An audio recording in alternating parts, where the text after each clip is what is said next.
ഈ സിനിമയില് പറയുന്ന വിഷയങ്ങൾ വിട്ടു ഈ സിനിമ നിങ്ങൾക്ക് തരുന്ന അനുഭവം എന്താണ് എന്നുള്ളത് മാത്രമായിരിക്കണം ഈ സിനിമയുടെ മേന്മ.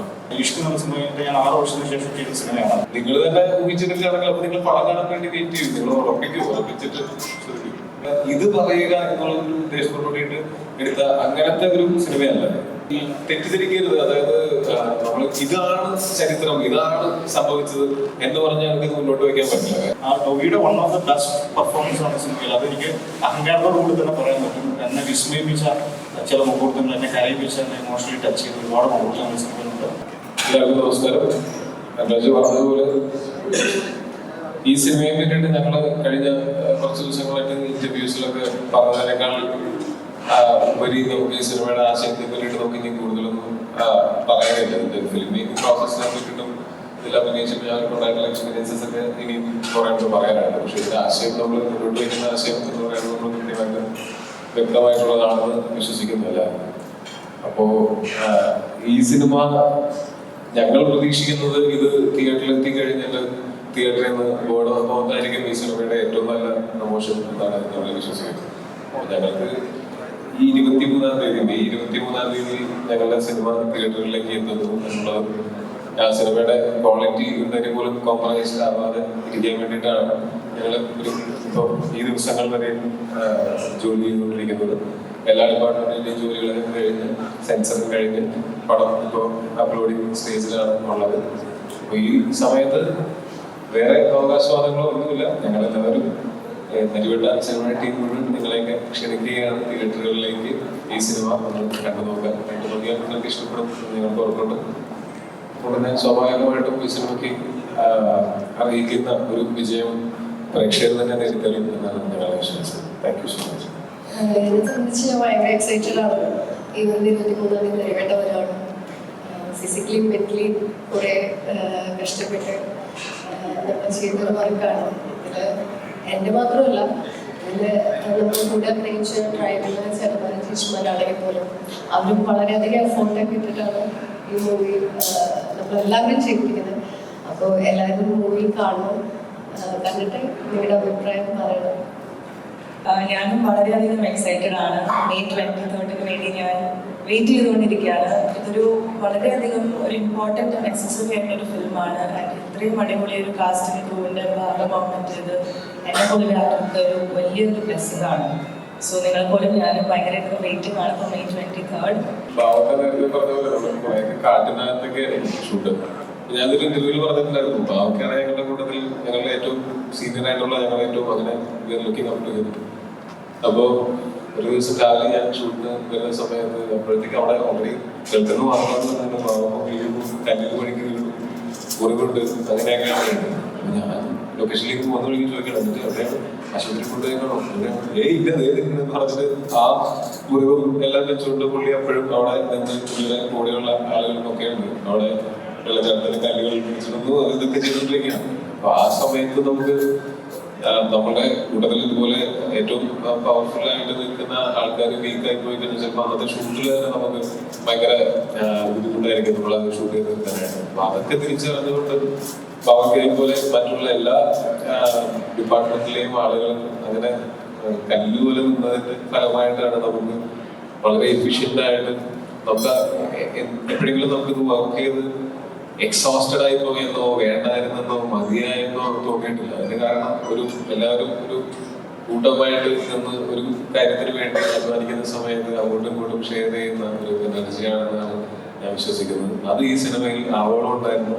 അതുകൊണ്ട് തന്നെ നമ്മൾ അങ്ങനെ ഭയങ്കര നമ്പർ ഓഫ് ഡേയ്സ് നമ്മൾ വിചാരിച്ചതിനേക്കാളും കൂടുതൽ ഷൂട്ട് ചെയ്യേണ്ടി വന്നിട്ടില്ല. എന്നാൽ നമ്മൾ വിചാരിച്ചതിനേക്കാളും വലിയ സെറ്റപ്പിലുള്ള ഷൂട്ടൊക്കെ ഈ സിനിമയ്ക്ക് പല സമയത്തും ആവശ്യമായിട്ട് വന്നിരുന്നു. അതും ഈ പറയുന്ന സമയത്ത് തന്നെ തുടങ്ങാനും പറഞ്ഞ സമയത്ത് തന്നെ തീരാനും ഇതിലുള്ള ഓരോ ഡിപ്പാർട്ട്മെന്റിലെയും ഓരോ ജോലി ചെയ്ത ഓരോരുത്തരും അവർ ആത്മാർത്ഥമായിട്ട് പ്രവർത്തിച്ചിട്ടുണ്ട് എന്നുള്ളത്. ഈ ഒരു സമയം ശരിക്കും പറഞ്ഞാൽ എല്ലാവരോടും നന്ദി പറയാനും കൂടെ ആഗ്രഹിക്കുന്നു.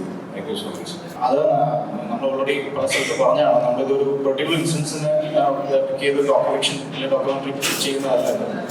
ഒരു സംവിധായകർക്ക് സ്വാതന്ത്ര്യം ഉപയോഗപ്പെടുത്തിക്കൊണ്ട് നമ്മൾക്ക് മുന്നിലുള്ള രാഷ്ട്രീയ വിഷയങ്ങളിൽ നിന്ന് ഒരുപാട് ഇൻസിഡൻസിനെ പിക്ക് ചെയ്തിട്ട് നമ്മളെടുത്ത ഒരു സിനിമാറ്റിക് ലിബർട്ടിയാണ് ഈ സിനിമ. എന്നാൽ നിങ്ങൾക്ക് ഇതിൻ്റെ ഉള്ളിൽ കൃത്യമായിട്ടുള്ള അടയാളപ്പെടുത്തലുകൾ കാണാൻ പറ്റും. അത്തരം സൂചനകൾ ഈ സിനിമയിലുണ്ട്. നീതിപൂർണമായ സമീപനമാണ് മുത്തങ്ങ സമരമായിക്കോട്ടെ, ചങ്ങല സമരമായിക്കോട്ടെ, അങ്ങനെ പൂയംകുട്ടി ഇതിലുള്ള സകല സമരങ്ങളോടും ഐക്യപ്പെടുന്ന തരത്തിൽ അതിലെ കണ്ടന്റുകളെ നീതിപൂർവമായി തന്നെയാണ് നമ്മൾ സമീപിച്ചിരിക്കുന്നത്. അതിൽ ഇന്നൊരു പൊളിറ്റിക്കൽ ഇൻസിഡന്റ് എന്നുള്ളത് സിനിമ കണ്ടതിന് ശേഷം നിങ്ങളുടെ വിലയിരുത്തലിൽ തിരിക്കണം എന്നാണ് ഈ സമയത്ത് പറയുന്നത്. കാരണം 2003 വലിയൊരു ടെറർ നമ്മൾ വാർത്തകളിലൂടെ നമ്മൾ നേരിട്ട് കണ്ടതാണ്. ഒരു വലിയൊരു ടെററാണ് അത്. പിന്നെ ഓർമ്മപ്പെടുത്തുക, തിയേറ്ററിലേക്ക് എന്ത് പ്രാധാന്യമാണ് അവരോട്?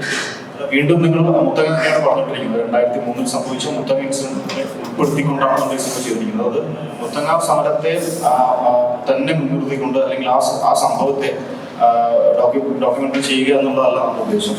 നമ്മൾക്ക് മുൻകാലങ്ങളിൽ നടന്നിരുന്ന മഹാരഥന്മാരായിട്ടുള്ള സംവിധായകരെ എം.ടി. സാറ്, ഐ.വി. ശശി സാറ്, നെറ്റി പണിക്കർ സാറ് ഒക്കെ അതാത് കാലത്തിലെ രാഷ്ട്രീയ വിഷയങ്ങളെ പരോക്ഷമായും പ്രത്യക്ഷമായും വിമർശിച്ച സിനിമകൾ ചെയ്തിരുന്നു. അപ്പോൾ അത്തരത്തിലുള്ള ബോധ്യങ്ങൾ വെച്ച് അബിൻ ആണ് ഇതിന്റെ തിരക്കഥ എഴുതിയിരിക്കുന്നത്. അബിന്റെ തിരക്കഥയ്ക്ക് യോജിച്ച തരത്തിൽ എൻ്റെ രാഷ്ട്രീയ ബോധ്യങ്ങളും സാമൂഹിക ബോധ്യങ്ങളും മാനവിക ബോധ്യങ്ങളും ഉൾപ്പെടുത്തിക്കൊണ്ടാണ് നമ്മൾ ഈ സിനിമ ട്രീറ്റ് ചെയ്തിരിക്കുന്നത്. അത് തീർത്തും ഒരു കൊമേഴ്ഷ്യൽ എന്റർടൈൻമെന്റ് പാക്കേജ് കൂടെ ആ സിനിമയിലുണ്ട്. അതിന്റെ സ്കെയില്, അതിന്റെ എക്സിക്യൂട്ടീവ് ലെവൽ, ടെക്നീഷ്യൻ ബാക്കി അടക്കമുള്ള ഷമീർ, ജയ്സേട്ടൻ, രംഗേട്ടൻ, അതുപോലെ അഭിനയിച്ചിരിക്കുന്ന ടോബി, സുരാജേട്ടൻ, ചേൻ സാർ, അങ്ങനെ പ്രേമകഥ, ആര്യ, പ്രണവ്, അങ്ങനെ നിരവധിയായിട്ടുള്ള ടെക്നീഷ്യന്മാരുടെയും ആർട്ടിസ്റ്റുകളുടെയും പരിശ്രമ ഫലമായി ഉണ്ടാകുന്ന ഒരു വലിയ സ്കെയിൽ സിനിമയായിട്ടാണ് ഇതിനെ നിങ്ങൾ റീഡ് ചെയ്യേണ്ടത്. അതിൻ്റെ അകത്തുള്ള വരികൾക്കിടയിലുള്ളത് നിങ്ങൾ തിയേറ്ററിലിരുന്ന് കൃത്യമായി നിങ്ങളൊരു ഊഹം വെക്കുന്നതിനപ്പുറത്ത് തിയേറ്ററിലിരുന്ന് നിങ്ങൾ കണ്ടിട്ട് അതിൽ നിങ്ങൾക്ക് എന്ത് റീഡിംഗാണ് കിട്ടുന്നതെന്നുള്ള ചോദ്യങ്ങളെ ഉത്തരം പറയുന്നതിനെ കുറിച്ചുകൂടി നമ്മളെ ഭാഗത്ത് സത്യസന്ധമാവുക എന്നാണ് ഈ സമയത്ത് നമുക്ക് തോന്നുന്നത്. ഒരു കാര്യം കൂടെ ആയതുകൊണ്ട് ഈ സിനിമയിൽ നമ്മൾ പറയുന്നത് വളരെ പ്രാധാന്യമുള്ള ഒരു വിഷയം തന്നെയാണ്. പക്ഷെ അത് ഈ നേരത്തെ ഞങ്ങൾ പറഞ്ഞ പോലെ ഫിക്ഷണൽ തന്നെയാണ്. ഫിക്ഷണൽ ആയിട്ടുള്ള ഒരു കഥയിലേക്ക് നമ്മൾ കണ്ടിട്ടുള്ള ഇൻസിഡൻസിൽ നിന്ന് നമ്മൾ അതിൽ നിന്ന് ഇൻസ്പിറേഷൻസ് ഉൾക്കൊണ്ടിട്ടുണ്ട് എന്നുള്ളതല്ലാതെ ഏതെങ്കിലും ഒരു പെർട്ടിക്കുലർ ഇൻസിഡന്റിന്റെ ഷോർട്ട് ബൈ ഷോർട്ട് ഡോക്യുമെന്റേഷനേ അല്ല ഈ സിനിമ. ഈ സിനിമ കാണുമ്പോഴും നിങ്ങൾക്ക് മനസ്സിലാവും. അതിനകത്ത് പറഞ്ഞിരിക്കുന്ന വിഷയം പോലെ തന്നെ അല്ലെങ്കിൽ അതിനേക്കാൾ ഒരുപടി കൂടുതൽ ഈ സിനിമയിൽ അതെങ്ങനെ പറഞ്ഞിരിക്കുന്നു, അതിന് നമ്മൾ ഉപയോഗിച്ചിരിക്കുന്ന സങ്കേതങ്ങൾ എന്തൊക്കെ, നമ്മുടെ സിനിമയുടെ ക്വാളിറ്റി, സിനിമയിലെ ഓരോ ഡിപ്പാർട്ട്മെന്റിലും വർക്ക് ചെയ്തിട്ടുള്ള ആൾക്കാർ കൂട്ടി ചെയ്തിട്ടുള്ള എഫേർട്ട്, അതുകൊണ്ട് വന്നിട്ടുള്ള ഔട്ട്പുട്ട് എന്നുള്ളത് തന്നെയാണ് ഈ സിനിമയുടെ മേന്മയായിരിക്കും. എന്ത് വിഷയം പറയുന്നു എന്നുള്ളത് പോലെ തന്നെ ഇമ്പോർട്ടൻ്റ് ആണ് അത് എങ്ങനെ പറഞ്ഞിരിക്കുന്നു എന്നുള്ളത്. വിഷയമല്ല, ഈ പറഞ്ഞിരിക്കുന്ന വിഷയം മാത്രമല്ല നമ്മൾ ഇതിന്റെ ഒരു മേന്മയല്ല. അതുകൊണ്ട് നിങ്ങൾ ഈ സിനിമ കാണണം എന്ന് നമ്മൾ ഒരിക്കലും പറയില്ല. നേരെ മറിച്ച് ഈ സിനിമ നമ്മൾ എടുത്തു വെച്ചിരിക്കുന്നത് ഒരു സിനിമയായിട്ട് നിങ്ങൾ തിയേറ്ററിൽ കാണുമ്പോൾ തുടക്കം മുതൽ അവസാനം വരെ ആ സിനിമയിൽ നിങ്ങൾ എൻഗേജ്ഡ് ആയിരിക്കും. ആ സിനിമ നിങ്ങളെ ചിന്തിപ്പിക്കും. സിനിമ കണ്ടിറങ്ങിയതിന് ശേഷവും ആ സിനിമ നമുക്കൊരു അതിനകത്തുള്ള ഫിൽം മേക്കിങ്ങും അതിനകത്ത് നമ്മൾ ഉപയോഗിച്ചിട്ടുള്ള ടെക്നിക്കൽ എലിമെന്റ്സും ഒക്കെയാണ് ആ ഒരു എക്സ്പീരിയൻസ് നിങ്ങൾക്ക് തരിക. ഇതിനകത്ത് പറഞ്ഞിരിക്കുന്ന വിഷയം അത്ര പ്രാധാന്യത്തോട് തന്നെയാണ് നമ്മൾ നോക്കി കണ്ടിരിക്കുന്നത്. അത് ഈ തെറ്റിദ്ധരിക്കരുത്. അതായത് നമ്മൾ ഇതാണ് ചരിത്രം, ഇതാണ് സംഭവിച്ചത് എന്ന് പറഞ്ഞാൽ നമുക്ക് ഇത് മുന്നോട്ട് വയ്ക്കാൻ പറ്റില്ല. കാര്യം നമുക്ക് ഒരു സിനിമ എന്നുള്ളതിലേക്കുള്ള ഒരു ഫിക്ഷണൽ ആയിട്ടുള്ള എലമെന്റ്സ് നമ്മൾ ആഡ് ചെയ്തിട്ടുണ്ട്. എന്റെ കഥാപാത്രം ഈ സിനിമയിൽ ഒരു ഫിക്ഷണൽ കഥാപാത്രമാണ്. പല കഥാപാത്രങ്ങളും നമ്മൾക്ക് ഭൂരിഭാഗം കഥാപാത്രങ്ങൾ അങ്ങനത്തെ ഫിക്ഷണൽ കഥാപാത്രങ്ങൾ തന്നെയാണ്. അതിന്റെ നമുക്ക് ഈ സിനിമയായിട്ട് കാണുന്ന സമയത്ത് അതിന്റെ രസചേരുടെ കുട്ടി പോകാതിരിക്കാൻ വേണ്ടിയിട്ട് ആവശ്യത്തിൽ സിനിമാറ്റിക് ലിബർട്ടി ഇതിനകത്ത് എടുത്തിട്ടുണ്ട്.